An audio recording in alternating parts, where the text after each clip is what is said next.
So if you're getting started in the sailboat cruising thing, allow me to give you an insider tip that may save your entire project. It comes from my own experience, and it may save you thousands, if not tens of thousands of dollars. It'll take a little bit of a story, so hang in there. Now, of course, we've been asked all the time, you've got this beautiful boat, it's all kitted out, it looks totally ready to go anywhere in the world, and actually, it's been all over the world already. We're the third owners. People say, when do you plan to cut loose and really take off to someplace far away? The answer is, well, we really don't have a plan to do that. And there's a reason for that. I've been doing this for like 30 years, and when I was a young sailor, I started as a professional sailor, and I did a fair amount of offshore sailing. I enjoyed it. I enjoyed learning the seamanship and everything else that was involved in it, and I had that bug way back then. But after I got out of working for other people on their boats and built a boat for myself, what I learned about offshore sailing primarily was how stinking expensive it really is. And that while I had the skills to do it, the fact is I didn't have the funds to do it.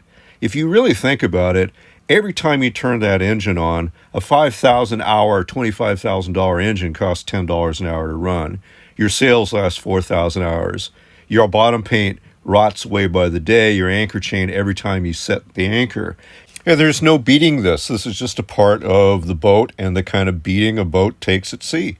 That's how it is. You're not going to escape that. There's no cheap way to doing that. Sailing off to cheap parts of the world doesn't change that at all, because the parts that you need for your boat are parts that are made in North America or the EU, and they cost just as much in cheap parts of the world as they do in expensive parts of the world. So let's be clear. I mean, the reality is that ocean cruising for long periods of time is the domain of either the independently wealthy or the extremely, extremely, extremely resourceful. And while I'm a pretty dang resourceful cat, the fact is I don't find ocean sailing to be worth it. It's not worth the effort for me. And that effort has nothing to do with the sailing or the seamanship while being aboard at sea. It has everything to do with earning the money to be able to spend the time at sea. I mean, really, let's be honest. Well-funded 14-year-old girls circumnavigate now. That isn't to say anything against 14-year-old girls, but man, they have stolen my thunder. What 14-year-old girls don't do is work in shipyards for years to be able to afford to buy a boat for themselves. And honestly, it's that part of sailboat cruising that I think is absolutely the most important thing you need to learn to be able to be successful at this lifestyle. It's really important.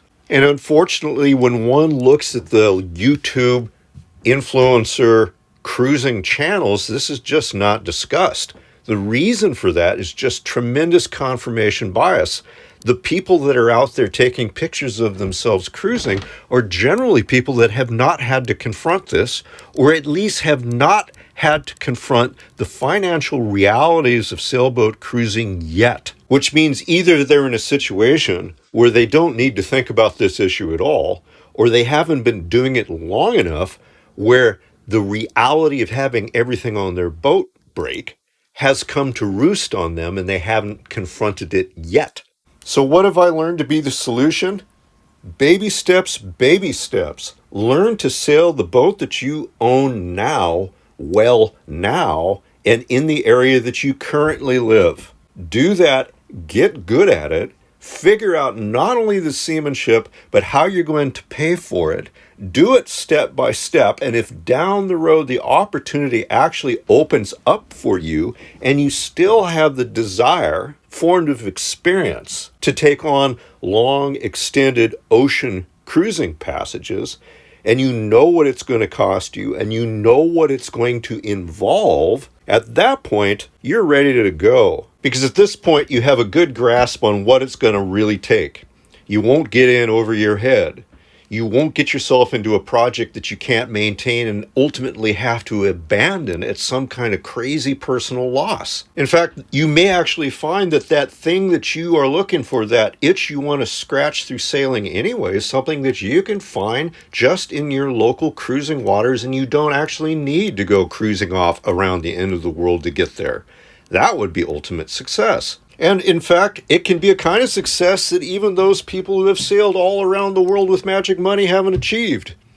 because they haven't done it by themselves. And you have. And maybe ultimately that's where the source of satisfaction in this whole business actually lies. It lies there in the do-it-yourself. For yourself, not in just some far-off place.